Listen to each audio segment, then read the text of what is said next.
আজকে আমি কী রান্না করছি দেখতে চলো। এখানে আমি মটন নিয়েছি, মটনটা লেবু দিয়ে মাখিয়ে রেখেছি। লেবু, হলুদ গুঁড়ো, লঙ্কা গুঁড়ো আর নুন আর সামান্য সর্ষের তেল দিয়ে মেখে রেখেছি। এটা আধ ঘন্টার জন্য ঢেকে রাখতে হবে।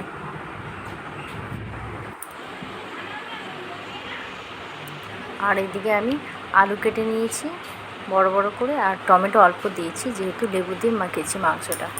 আর পেঁয়াজ কেটেছি দুটো বড় মাপের, আদা রসুন পেস্ট আছে, আর নুন আছে, হলুদ গুঁড়ো, লঙ্কা গুঁড়ো আর সর্ষের তেলে রান্না করব।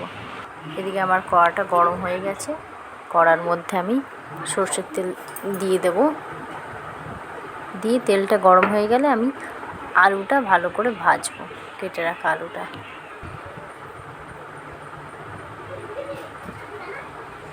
তেলটা গরম হয়ে গেছে, এবার আমি আলুগুলো ভেজে নেব।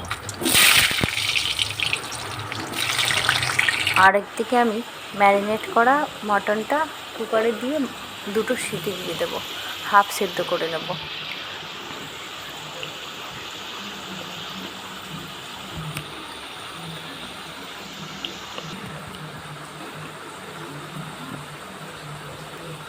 এদিকে আমার আলু ভাজা হয়ে গেছে, ওই কড়াতেই ওই তেলের মধ্যেই আমি রান্নাটা শুরু করব।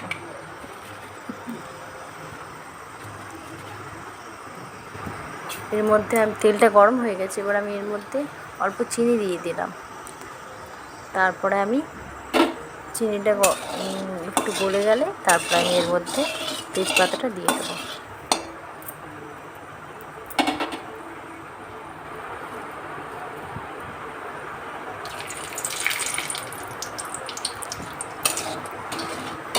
তেজপাতাটা ভাজা হয়ে গেছে, এবার আমি এর মধ্যে কেটে রাখা পেঁয়াজটা দিয়ে দেব।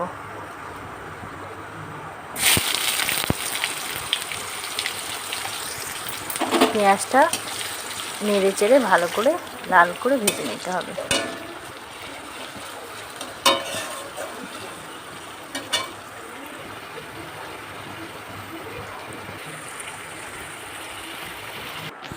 পেঁয়াজটা লাল করে ভাজা হয়ে গেছে, এবার আমি এর মধ্যে আদা রসুন বাটাটা দিয়ে দেব।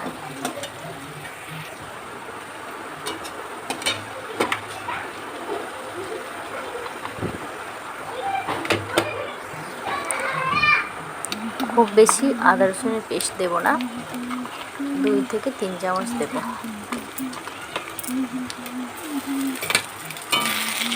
দিয়ে ভালো করে নেড়ে নিতে হবে।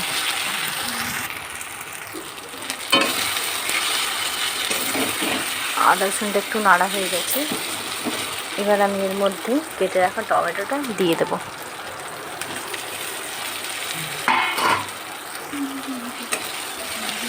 টমেটোটা দিয়ে ভালো করে নেড়ে নিতে হবে। টমেটোটা গলে এলে তারপর আমি এর মধ্যে গুঁড়ো মশলাগুলো দেব। দেখতে পাচ্ছ টমেটোটা আমার গলে এসছে, এবার আমি এর মধ্যে হলুদ গুঁড়ো দিয়ে দিলাম, তারপর আমি লঙ্কা গুঁড়ো আর নুন দিয়ে দেব।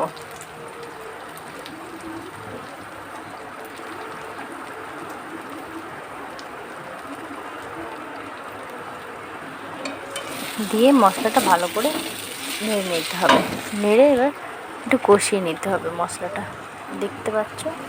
এবার আমি এর মধ্যে একটু মশলার জল দিয়ে দিলাম, দিয়ে ভালো করে কষিয়ে নিতে হবে।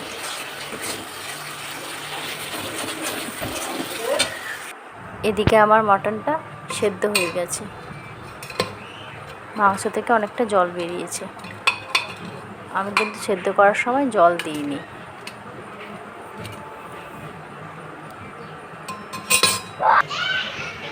মাংসটা হাফ সেদ্ধ হয়েছে, এরকমই দরকার।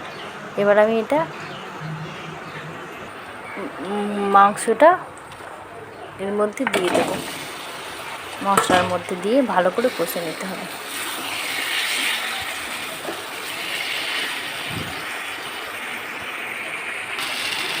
ভালো করে নেড়ে চেড়ে অনেকক্ষণ ধরে কষতে হবে মাংসটা, যতক্ষণ না মাংসটা থেকে তেল বের হচ্ছে।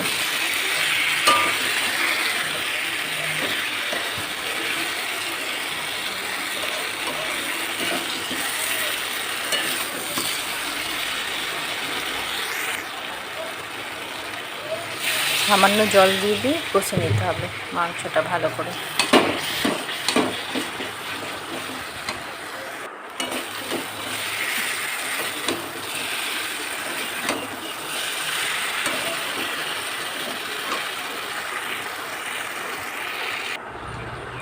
দেখতে পাচ্ছ অল্প অল্প তেল বের হচ্ছে।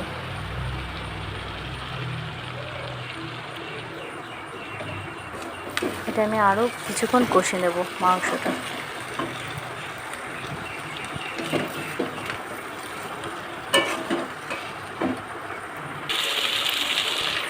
এবার আমার মাটনটা থেকে তেল বেরিয়ে গেছে। এবার আমি মাংস সেদ্ধ করার জলটা দিয়ে দিলাম এর মধ্যে, দিয়ে একটু নেড়ে নিলাম। এর মধ্যে আরও কিছুটা জল দিতে লাগবে। আমি আরও জল দিয়ে দিলাম কিছুটা। মাংসটা ভালো করে সেদ্ধ হবে তাই জল দিতে লাগবে।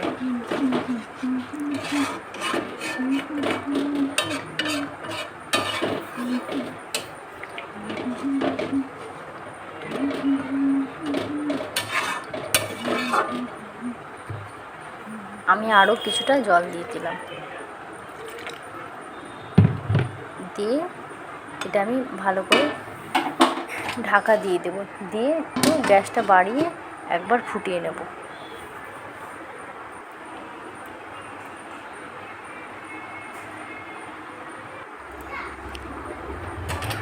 এবার আমি ঢাকাটা খুলে দেখবো মাংসটা আমার একবার ফুটে গেছে। এবার আমি এর মধ্যে ভেজে রাখা আলুগুলো দিয়ে আলুগুলো সেদ্ধ করে নেব।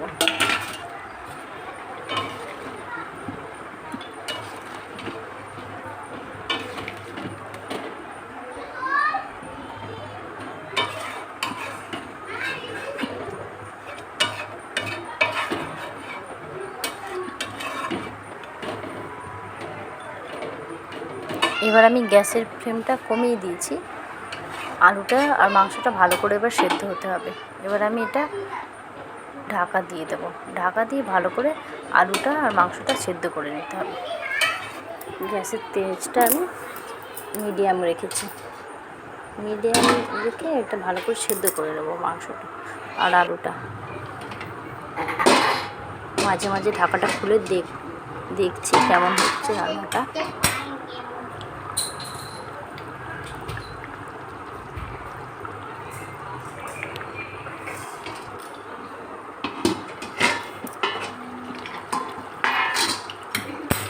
এবার আমার রান্নাটা হয়ে এসছে।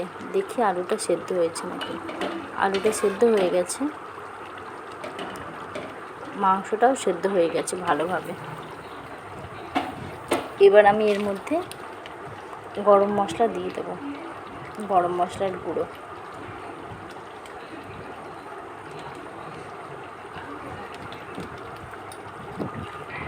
দিয়ে ভালো করে নেড়ে নিলাম।